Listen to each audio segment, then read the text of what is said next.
Hello, everybody. Thank you so much for joining us for this extraordinary Q&A opportunity. I'm very excited about this. My name's Edith Bowman, and it's a real honour to be part and asked to be involved in the Bridport Film Festival. And I love the opportunity to talk about that journey from page to screen. And for me, this feels like a wonderful and quite a unique opportunity to talk about that journey from page to screen, because we are joined by the author of the Guantánamo Diaries and the director of the film, The Mauritanian, that the film is based on the book, joining us. So please welcome Mohamedou Ould Slahi and Kevin Macdonald. Hello, gents. Hello, very nice to be here in Wales. Thank you for being. Thank you both for being here. I mean, Kevin, first of all, I'm a big fan of the film. I think what you've done with this is absolutely such a physical and emotional experience. Mohamedou, it is an honour to get the chance to talk to you. I guess starting off as well, I should say quickly as well, if you have any questions that you would like to throw to Kevin or Mohamedou, please get those in on the Q&A function, and I'll get through as many as I can at the end, but I'm selfishly going to start.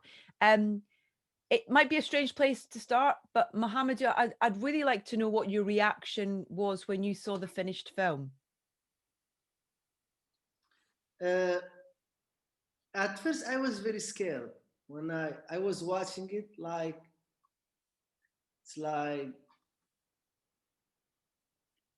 like very scared, very tense. Yeah. And then I had to scroll, like go through the torture scene. So I was very tired at the end because it's Oh, you have to introduce our guest to us before we move on. Hello, Ahmed, my son. Hello, Ahmed. How are you? He wants me to be in water. He wants you to play. Ahmed, this is Eddie. Hello. This is Kevin. This is Hello, Eddie. little man. Okay. He features in the film. He's got at the very end of the film. There's a picture of this is the film. And Mohamedou. Yeah. He's fun. Look at yeah, that. exactly. He's beautiful. Of Kevin. He's like, give me a role in your next film, Kevin. You need some of my hair. Oh, wow, that's very emotional to see him in person as well. You know, knowing your story and seeing your son. That's a wonderful thing to see. But yeah, you were saying, so your reaction to watching the film, you were a bit scared to start with. Yeah, very scared because of many things, because there is an embarrassment as a human being, like your life is exposed, and then the very traumatic scenes, I didn't want to see them because that's not what I wanted to see. Yeah. Then I had to do like this and then watch through, then skip the torture scene. Yeah. And but it was beautifully done. I'm very satisfied. Can you remember back, Mohamedou, what was we have Nancy played by the brilliant Jodie Foster in the film, and Nancy obviously being a real person in your life. And what was the catalyst? What was the kind of the final thing that encouraged you to write down your story? So I really, when I was a child, I liked to write, diaries and remarks in my copybooks, and I just keep writing stuff, random stuff, and in high school, this teacher, Arabic teacher said I need to consider pursuing a literary career, but I chose math career because it was easier, because it's everything known, but writing is very unknown and very tricky. And I want to tell my story because my story was told by people who didn't mean me well. And then I start to steal, like, because I wasn't allowed to have paper and pen, and then I start to steal, you know, and borrow and not give back, and then write random stuff in Arabic, French, German, very little in English, just to learn the language. And it was taken away from me. But when Nancy came, I saw my window, because I know that I could send her letters and at least they cannot destroy them. That's at least they cannot destroy them, because they took my stuff and they took it away for good. And just I start, you know, like writing. And I give her a summary. She told me to keep writing. And then in 3 months, I start July, September, I sent her my story. I wanted my story to be told. I don't want anyone to tell my story. I want to say it myself, you know. I can't imagine what it felt like to relive your experience whilst you were still in it as well. You know, in terms of you were still there, you were still in captivity, and you were you know, retelling your story on paper.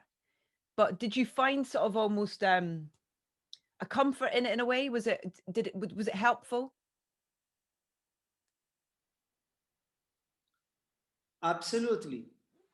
Look, just imagine that someone like tape your mouth and bind your hands and feet and take you to the biggest, like most popular square in I don't know, London is the biggest place over there. And then they just kept saying, this woman is a horrible criminal. She's responsible for so many deaths. She's responsible for so many destruction. And then you cannot speak and you cannot explain yourself. Day in, day out, they keep taking you out of your room and put you on display and saying all this awful stuff. When someone and say you can defend yourself, you can write it, you know. But it's tricky too, because what right can only first read by the person who is responsible for your misery.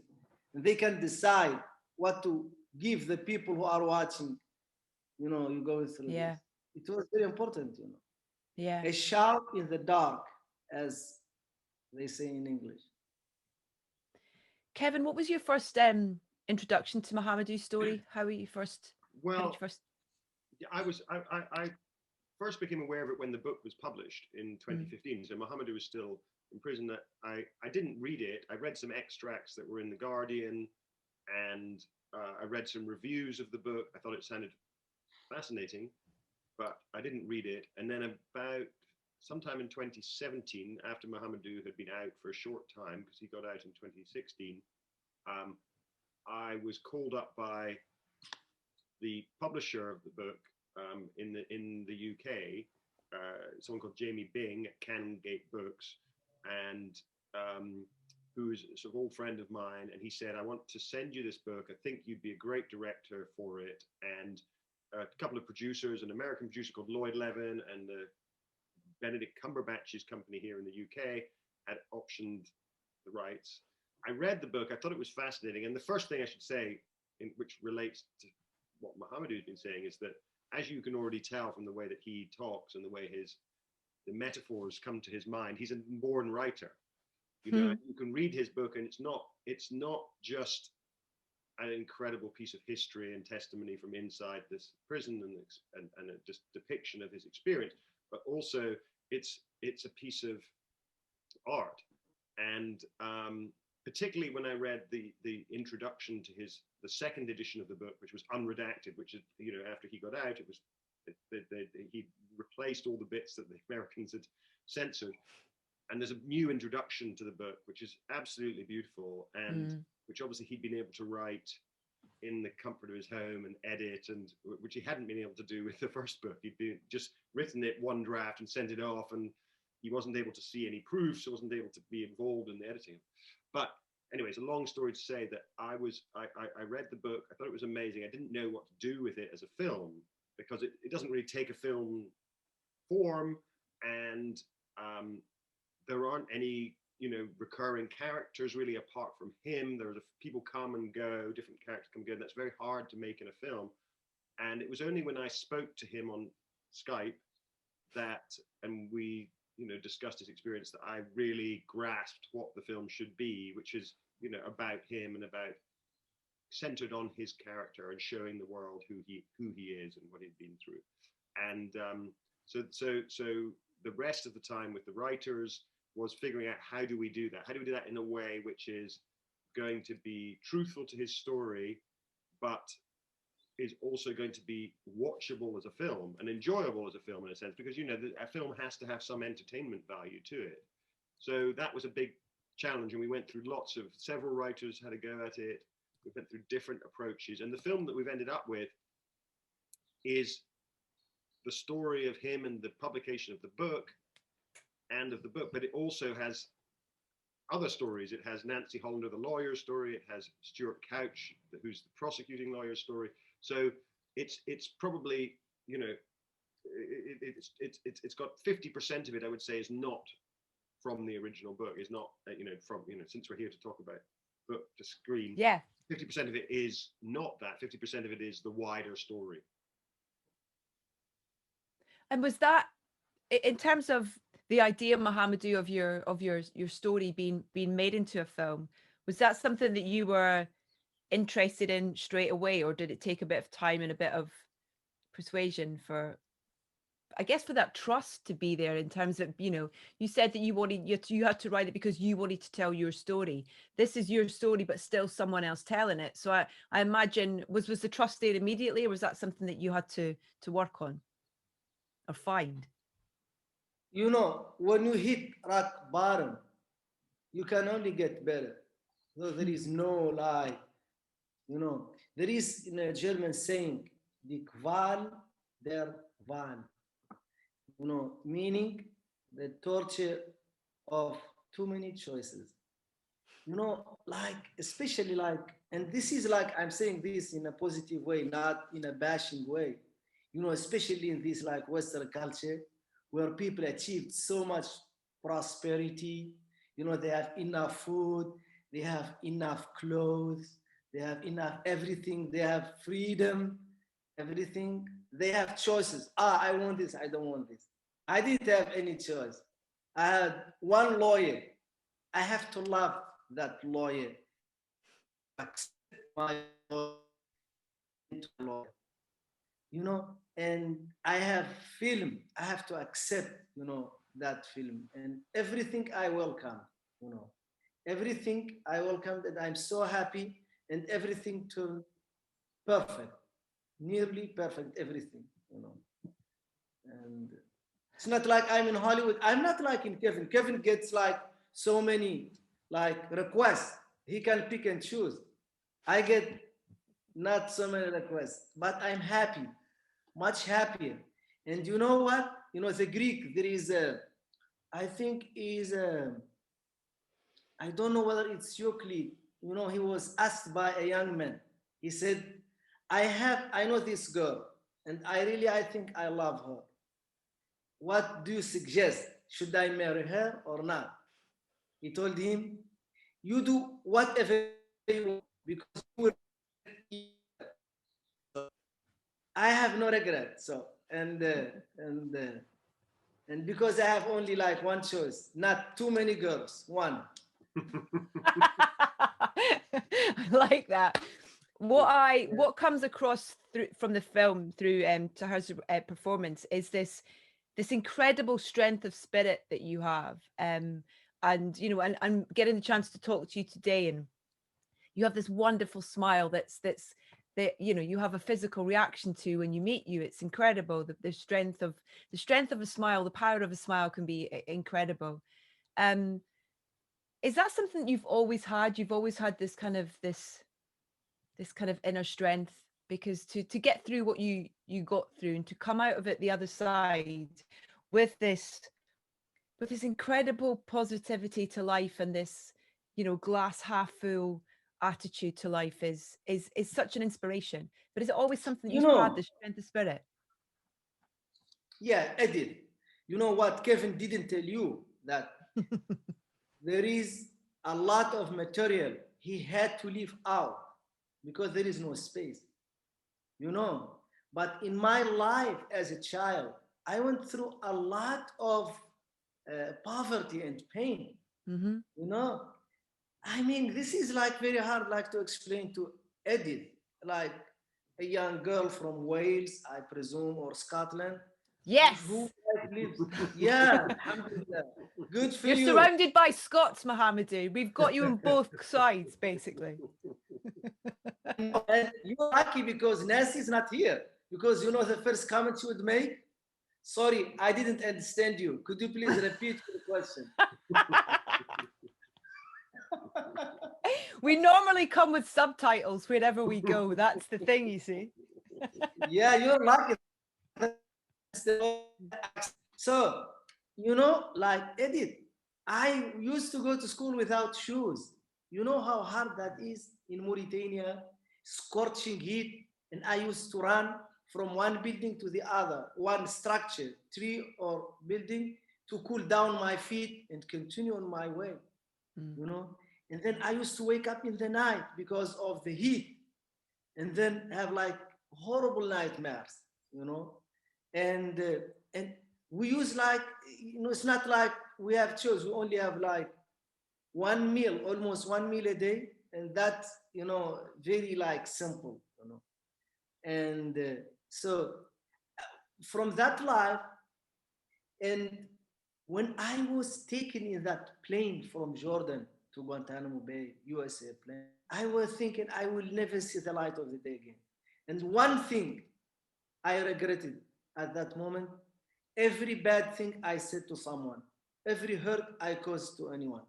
I didn't regret like that I didn't have money. I didn't regret that I didn't have good clothes. I didn't regret that I didn't have the most beautiful girl in the world. No, none of that. I only regretted I should have been better to all people. You know, gave me a new philosophy. Be nice to everyone all the time. Yeah. Kevin, I can absolutely see why meeting Mohamedou for, you know, even on Skype would be the thing that would go, yeah, I want to tell this story. Because yeah, an incredible individual, incredible human being. But then when you were saying, you kind of, you know, the book didn't kind of shout out its, you know, of how to tell it as a film. Can you talk a little bit about that journey in terms of the, you know, the drafts of the scripts that you went through and the forms that it took? Because the structure of the film is, and the way that you've chosen to structure it, and it I think just that is something that adds to the power of the film and the emotion that you know, the connection that you have as a film fan watching it. Well, I mean, first of all, Mohamedou is absolutely right that the hardest thing about making this film was that there's so much in his story. There's a mini series, you know, there's a trilogy of movies, and that was really the hardest thing, was figuring out, because movies are simple, you know, as we all know, they've got to tell a simple story. They've got 2 hours. If you try and put too much in, if they're too complicated, if the focus isn't there on a few relationships, they don't work as movies. And the force of movies is in their emotional power. You know, when they work, it's because they affect you, and they you know, they put you into somebody else's shoes. But you can't do that unless you know, spend time on those few simple relationships. So the struggle with the script was always, how do we get a sense of who Mohamedou is, of the world that he's from, of why he's in prison, at the same time as, you know, not you know, telling the whole history of Europe and North Africa in you know, in a single movie. So that was really the struggle. And we started off, when I got involved, there was a script written by a guy called Michael Bronner, who had gone to Mauritania and met Mohamedou, and he had done a great job of sort of telling, adapting the book, but telling Mohamedou's life story really as well within it. But the issue with the script was that it kind of didn't have a story. It was just, you know, everything put in. Yeah. He's a journalist, Michael, so that was his, you know, he wanted to reflect the truth as he saw it. And it was probably about 180, 200 pages. and sort of hadn't made those hard choices. And I think that was the thing about this story, is we had to make a lot of very hard choices, and do a lot of simplification of things, which you always have to do when you're telling a true story. But in this case, it was just, even more so than normal. And then a couple of other writers had a go with me at different approaches, different ways of, taking the material that Michael had, and that was always the basis of it, what he had produced, and trying to sort of shape a story, a simple narrative. But we always felt like, this is too simplistic, or this doesn't have enough drama, or whatever. And actually, it was the fourth writer who came on board, who were actually a pair of writers called Rory and Sorab, and who live in America, but one of them is Iranian American and the other one is British American. And they had, I suppose, in a helpful way, they knew less of the reality of the story. They did talk to Mohamedou, they talked to Nancy, they talked to Stuart Couch, Benedict Cumberbatch's character, but they're kind of professional guys who are kind of like, going from one project to another project. They didn't have maybe the emotional connection. And that was actually turned out to be the best thing, because they were able to see it in a more objective way. And all the things that I'd been hanging on to, saying, oh no, we need to have this, we need to have it. They were like, no, clear the furniture. Here's a structure that works. And that was really, them sort of coming in with tough love, and sort of, clearing the furniture aside and saying, this is the line of sight. That was really the turning point in making the film work. And really what they did was a couple of things. One was they said, we don't want to know for sure that Mohamedou is a lovely guy right from the beginning, and we don't want to know that he's innocent from the beginning. Otherwise, all the tension has gone.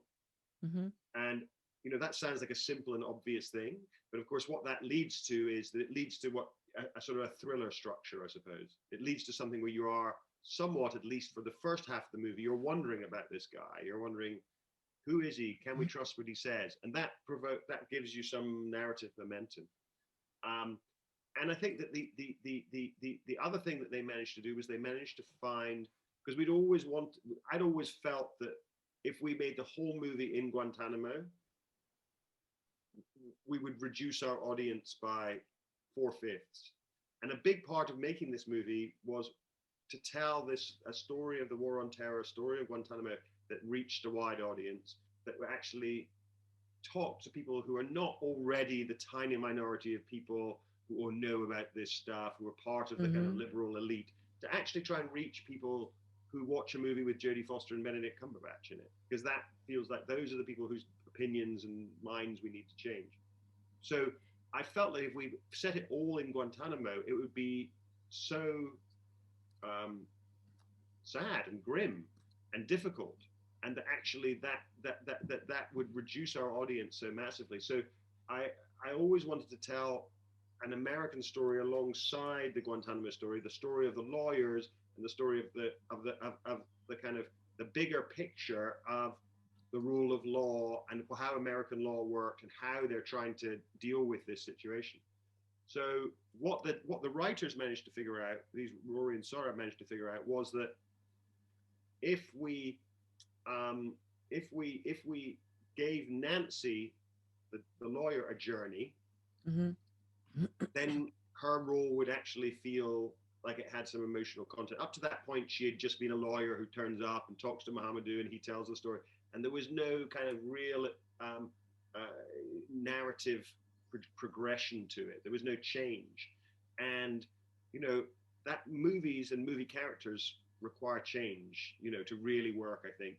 It's one of the golden rules. Somebody needs to be different at the end than they were at the beginning. In some way, it can be quite subtle, but you need to see a shift in who people are.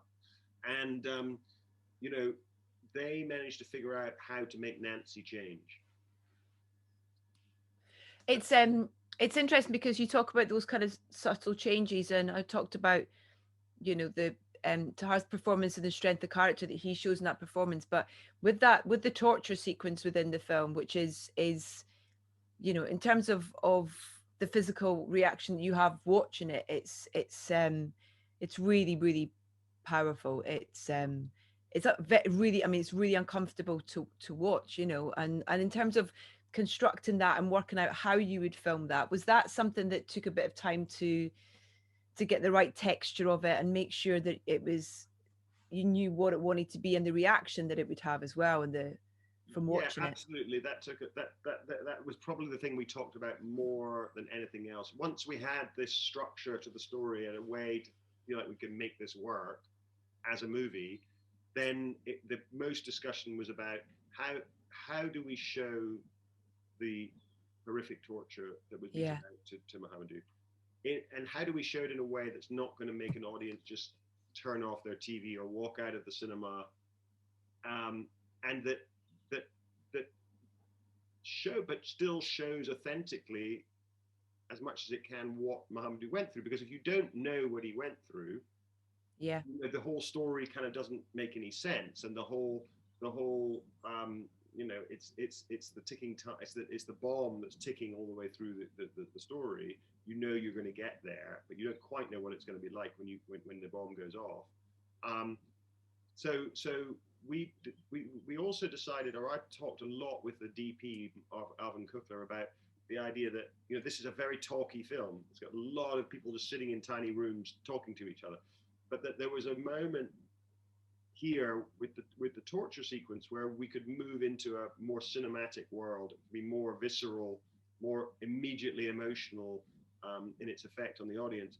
And so you have this 15-minute sequence, which is really kind of becomes a kind of fever dream of visual and oral storytelling rather than words telling the story. Yeah. Mm-hmm. And that's obviously one of my big regrets, about, just as an aside, about not being able to show this film on the big screen, because I think on the big screen, that sort of cinematic moment has, you know, that's where it really, really works and affects you. But we made the decision also that, unlike other films that have been made about torture and the war on terror, things like Zero Dark 30, where you are always on the outside, on the kind of American point of view, looking at people's bodies being hit and beaten, and that we wanted to go inside Mohamedou's head as much as we tried to give some psychological sense of what's happening in your head if this occurs to you. And in the book, Mohamedou writes very beautifully about how he sort of hallucinated that his mother was in his cell. He thought himself back in Mauritania at certain points, and how mixed up and confused his mind became. So that became a kind of touchstone. Let's take that idea of hallucinatory experience and make that the way that we see the torture, so that it's cinematic, it's impactful, but it's not totally literal. It's not you objectively watching horrific things being done to somebody. You're more inside their head, feeling what that must be like. Mohamedou, did you go on set at all?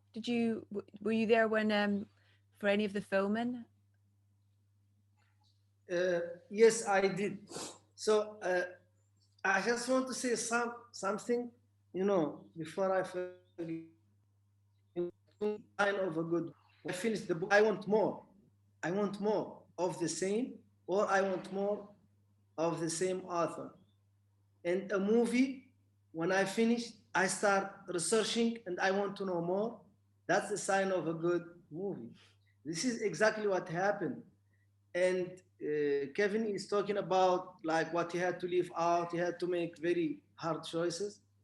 You know, so many people ask me when there is a sequel, what they can make more about the story. And so, and I'm having people from everywhere, you know, because of, you know, I post on different languages. And so people from Russia, from Saudi Arabia, from the Gulf states, from Africa, from Europe, a lot of them, from North America, and from Mexico and Latin America, because this is very common thing that people suffer. People suffer from a lot of stuff, depression, for instance, you know. And when they see something like this, is very uplifting to them that, you know, you could like recover from a very bad experience. And when I went to the set, it was like eerily similar to the to Guantanamo Bay. And you can check this, Edith, for yourself. You can just Google real picture from Guantanamo Bay and just compare them to the movie. You see, it's the same. That must have been terrifying for you, or what was yes, that? How did, yeah. I was very scared, and I just pretended to be cool and everything because I didn't want to make a fool of myself. And then I sat there, and then they took to the set, and Yeah. then they give me like this headset, Yeah. and but I didn't want to hear. I just like slid them a little bit down so I don't hear anything, and then I closed my eyes because I didn't want to see anything. And yeah, it's all like horrible. Like I tell you a story that happened on the set. So when they were doing the scene, when they were taking us off the plane, when we were being transported, one of the actors, he freaked out. He excused himself. He said he's not going to. It's amazing that the same feeling happened to me because I'm claustrophobic, and I almost died of suffocation. Except I didn't have a choice to sign out. I had to stay there. How do you think Tahar did? How do you think his performance is? How did he do you? Did he do you justice? I mean, I think his performance is extraordinary. So I don't think I'm in a position to judge an actor because I'm not a critic, and I don't know how I act. I don't know how I look to you. I don't know how I look to Kevin. And but I know how you look. I know how Kevin look. But ironically, I don't know how I look. So and Taha Rahim is.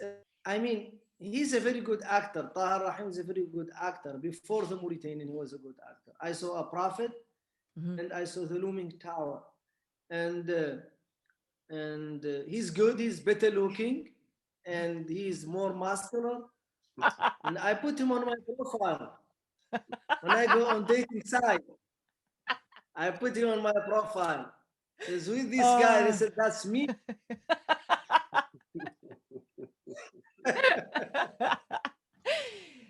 Kevin, how was it? Was it an easy choice in terms of finding who you wanted to play Mohamedou? Well, obviously it was the key choice in making the film, and there really only was one person in mind. I mean, right from the very beginning, from that very first time I spoke to Mohamedou, I know Tahar. We're friends. We'd worked together before a decade ago, and I phoned him up pretty much immediately after our first contact, and said, I've got this great role for you. And he read the script when we had it ready, or even when we didn't have it ready. He read it, and we worked on it together off and on for a couple of years. And the money was very hard to get for this film, as you can imagine. It's not the most commercial prospect, so it was really hard to get the money together. And so he kept sort of delaying jobs he was meant to be doing, and then for us, and then the movie wouldn't happen, and I'd feel really guilty, and he'd say, no, we're going to stick with this. So in the end, there was one time when I thought he isn't going to be able to do the movie. Actually, he went off to do The Serpent, which is that BBC show, which people might have seen recently. Yeah. And it was such a long shoot in Thailand and whatever, and it looked like it was going to conflict with ours. When finally we looked like we had the money, and oh my God, Tahar's not available. And I started looking around for other actors, and I just couldn't find anyone, and who was not just someone who was of Arabic origin, who spoke English, but also just somebody more deeply than that, somebody who had the same spirit as Mohamedou, and who was the quality of actor that had the depth that Tahar has. So I mean, I should just, as a little aside for those who don't know, but Tahar and I met just after he had done his breakout performance in a Prophet, Mm-hmm. Jacques Audiard film in 2009. And I saw that film, and I was doing a film which was at that time called The Eagle, about Roman legionaries going across Hadrian's Wall into a wild and misty Scotland and being just, being killed by the savages. And the chief savage was we called him the Seal King, or the Seal Prince, and he was going to speak Gaelic. And so not English. So I thought, we can have Tahar Rahim. He can come. He doesn't speak any English. At that time, he didn't speak English. He can come and he can play the seal prince, which he did. He shaved his head. Mm-hmm. He's got sort of Mohican in it, and he wears seal skin. And it couldn't be a more different film. Anyway, from doing that, I speak terrible French. He spoke terrible English, but we became friends, and we continued to see each other over the years. And his English got better and better. My French got worse and worse. And but yes, so that's how I knew right away that he was the man to do this, and it was just really good fortune. And I remember. Well, first of all, I should say that his commitment to it through these 2 years of ups and downs was incredible, because he connected to this on a level which I think was much more than just, oh, here's a great part for me to play. He felt a huge responsibility, I think, in terms of the way that the world is going to see this character in particular, but also people who are accused of terrorism in general. And he felt there was a huge weight of responsibility as a Muslim man.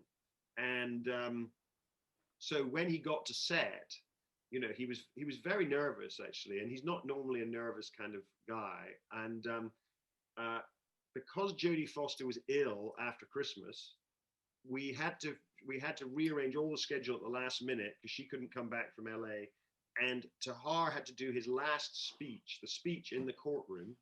He had to do that speech as his very first thing on the very first day, and which is a disaster for any actor to do the thing that is meant to be the culmination of your journey. Wow. To do that first is it's really difficult. So so he showed up. He was very nervous. He had 10 coffees, as he normally does. He's not eating anything because he's trying to lose weight. Drinking coffee, smoking cigarettes in a very French way. And he did the first take of that speech, and the DP and I looked at each other, and had tears in our eyes. We thought he'd done such a beautiful job. And at that moment, I thought, okay, the movie's going to work, because his performance is going to work, and that's going to bring it all alive.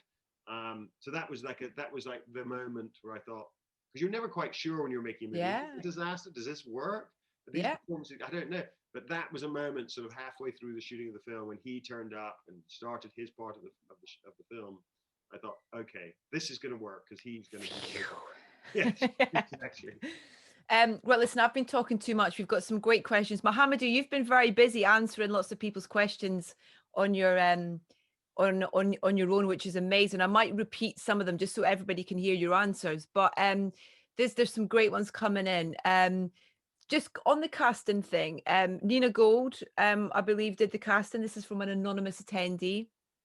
How was the process? You've talked about obviously the character of Mohamedou, but they also asked, was Mohamedou involved at all in the casting at all? Nina Gold is a great daughter rather of Wales, and the best casting director in the world. And we were very lucky to have her. I've worked with her a few times, and she's got this amazing instinct, which is, I guess, what you need as a casting director, is just to think, when you read a script, go, oh, that's the person who can bring out that particular aspect of this character that's going to really, really work.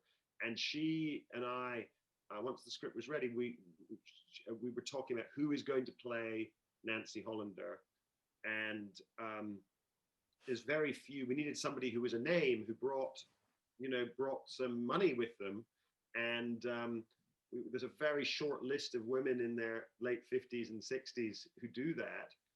And we went through not right. And then she went off to LA, as she does, to some awards ceremony or something. And she went to a party, and she saw Jodie Foster there. It was somebody's birthday party. Jodie Foster there. And she phoned me up excitedly, literally in the middle of the night, and said, oh my God, I just saw Jodie Foster. She is so perfect, and I've got this feeling about her. And I said, she's never going to say yes. Jodie doesn't do anything. You know, she's so picky. And she said, no, I've just got a feeling. And we sent the script. 3 days later, Jodie emailed back saying, oh, let's talk about this. This is interesting. So yeah, she was absolutely instrumental. Mohamedou was involved in the casting, in particular with all his family members. So all the Mauritanian sections of the film. His nephew plays him as a young boy. Amazing. Incredibly sweet. A lot of his family were at the wedding. He advised us to cast, Mohamedou advised us to cast the chief of police, Dadahi, who arrests him, who's actually a wonderful actor. And I think he's head of the TV in Mauritania, is that right? He's got quite a big job, hasn't he, Mohamedou? What did the guy who plays Dadahi, what's his job? He's very known in Mauritania. He's very big. Okay. You know, so Nina Gold went out to Mauritania and met with lots of people, a lot of Mohamedou's relatives, a lot of the actors who are there. There isn't a lot of professional actors in the country. There's a few soap operas that happen, I think, on TV. There have been a couple of films made there by a Malian Mauritanian director called Sissako, who's done some really beautiful films there. If anyone's interested in seeing more of Mauritania on screen, I recommend those movies. Abdelaram Sissako, is that how you say his name? I'm not sure how you say his name. Yes, yes.